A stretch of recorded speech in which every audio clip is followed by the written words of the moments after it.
ओम साई राम श्रोताओं, साई कथाएं में आपका स्वागत है। आइए आज की कथा में हम सुनते हैं बाबा की लीला की एक सुंदर कहानी। यूं तो ये प्रसंग साई सचरित्र से ही लिया गया है, पर आज हम इस प्रसंग में छिपे बाबा के संदेश और इस प्रसंग की विशेषता पर बात करेंगे। पर ये बात मैं इस प्रसंग को सुनाने के बाद ही करूँगी, क्योंकि तभी आप समझ पाएंगे। इसलिए कृपया इस वीडियो को पूरा अवश्य ही सुने और वीडियो पसंद आए तो लाइक और चैनल को सब्सक्राइब भी करें। तो आइए शुरू करते हैं आज की कहानी। ये प्रसंग शायद सचरित्र के 49वें अध्याय में आया है। तो हुआ ये कि उस वक्त ये कथा उस वक्त की है जब बाबा देह रूप में द्वारका माई में मौजूद थे। तो जब बाबा द्वारका माई में मौजूद थे उस वक्त भी उनकी लीला की, उनकी विशिष्टता के चर्चा तो हर ओर होने ही लगे थे। तो एक व्यक्ति थे जो बॉम्बे में रहते थे, हरि कनोबा नाम था उनका, और उनके कानों में भी उनके मित्रों रिश्तेदारों के द्वारा बाबा की लीलाओं की चर्चा पहुंच रही थी। कई बार उन्होंने सुना, पर उनके मन में बाबा के प्रति संदेह उत्पन्न हो गया था। उन्हें विश्वास ही नहीं होता था कि कोई व्यक्ति इस तरह की विशिष्टता किसी में है और वो ऐसा कर सकता है। पर जब बाबा की लीलाओं की चर्चा उनके कानों में कई बार पड़े तो एक बार उन्होंने बाबा की परीक्षा लेने की ठानी, और ऐसा सोचकर वो बिल्कुल अपना तैयारी से नया पगड़ी खरीदे, नया पोशाक, नए जूते पहनकर पूरे सज धज के साथ शिरडी पहुँचे। और जब द्वारका माई गए तो बाबा के दरबार को देखकर, वहाँ के उपस्थित दृश्य को देखकर उनके मन में बाबा के चरण स्पर्श की भावना उत्पन्न हुई। अब सब कुछ तो ठीक था, वो बाबा के चरण स्पर्श कर सकते थे, पर उनके नए जूते पर उन्हें ध्यान गया कि यदि मैं यहाँ खोल कर कहीं जूता रखता हूँ तो मेरे जूते कहीं गुम ना हो जाए। पर उपाय ही क्या था? तो अपने समझ से जो उन्हें थोड़ा सुरक्षित दिखा होगा, एक कोने में उन्होंने जूते उतारे और जाके बाबा के चरण स्पर्श किए। बाबा ने उन्हें आशीर्वाद भी दिए। सब कुछ ठीक रहा। जब वो बाहर लौटे तो जो उन्हें भय था वही हुआ, उनके जूते वहां से गायब हो चुके थे। अब उन्हें बहुत दुख हुआ, पर कर ही क्या सकते थे। दुखित हृदय ही वो जहाँ ठहरे हुए थे वहां अपने ठहरने वाले स्थान पर पहुंच गए और ध्यान उनका पर जूता पर ही लगा रहा। और कुछ समय बीता। उसके बाद दोपहर के भोजन के बाद जब वो हाथ धोने के लिए बाहर आए तो उन्होंने देखा कि सामने से एक लड़का, एक बालक, लकड़ी के एक कोने में उनके जूते को बांधकर कंधे पर लिया हुआ इन्हीं की तरफ चला आ रहा है। इन्हें देखकर काफ़ी खुशी हुई और ये उस बच्चे के पास गए।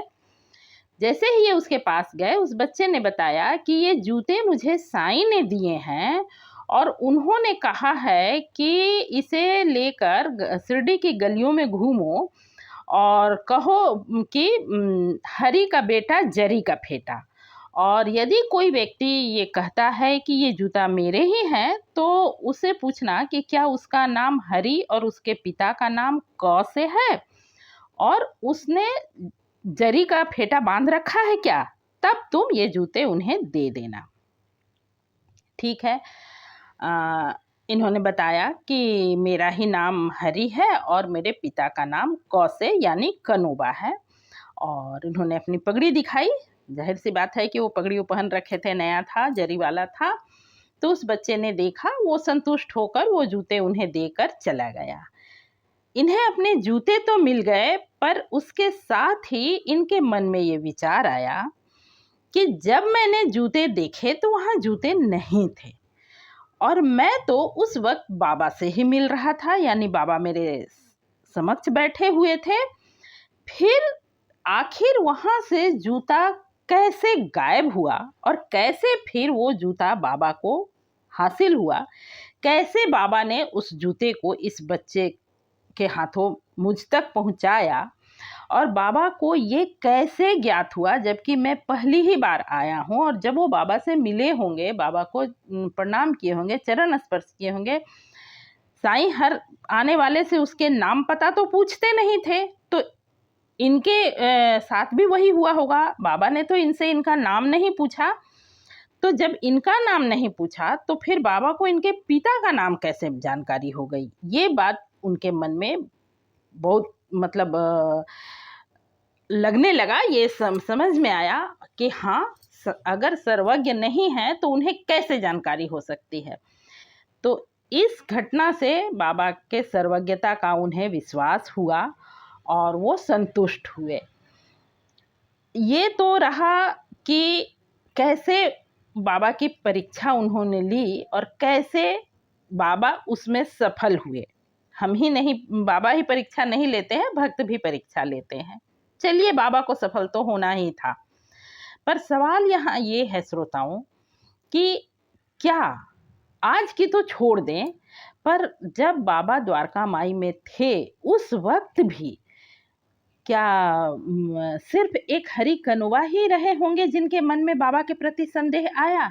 नहीं ना, उस वक्त भी ऐसे सैकड़ों हजारों लोग रहे होंगे। आज की बात तो जाने ही दीजिए, पर तब भी इतने लोग रहे होंगे, पर सभी को ये मौका मिला क्या? सभी बाबा तक पहुंच पाए क्या? नहीं, बिल्कुल इसका जवाब है कि नहीं।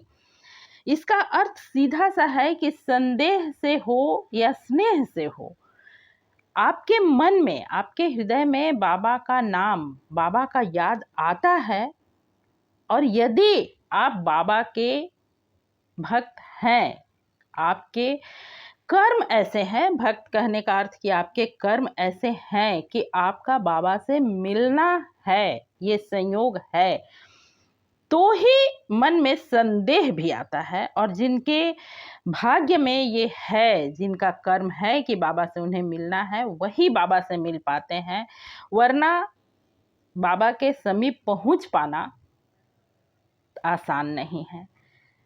तो हम जैसे जो कुछ लोगों के मन में बाबा के प्रति प्रेम है, तो ये हमें मानना चाहिए कि उनसे तो कुछ अच्छी स्थिति में हम हैं, जो कि हमारे मन में प्रेम है। संदेह के बाद बदलना, उससे एक सीढ़ी ऊपर हमारे मन में भावना साईं ने दी है। तो हमें साईं का कृतज्ञ होना चाहिए, श्रद्धा विश्वास तो चाहिए ही चाहिए। साईं का कृतज्ञ होना चाहिए कि हमारे मन में बाबा ने श्रद्धा दी है। आप क्या सोचते हैं? यदि आप मेरी इस सोच से सहमत हैं या असहमत भी हैं, तो कमेंट करके अवश्य बताएं। और आपने पूरा वीडियो सुना है, इसके लिए आपका हार्दिक हार्दिक धन्यवाद। ओम साईं राम, नमस्कार। ऐसी ही अच्छी और सच्ची कहानियाँ सुनने के लिए कृपया इस चैनल को ज़रूर सब्सक्राइब करें।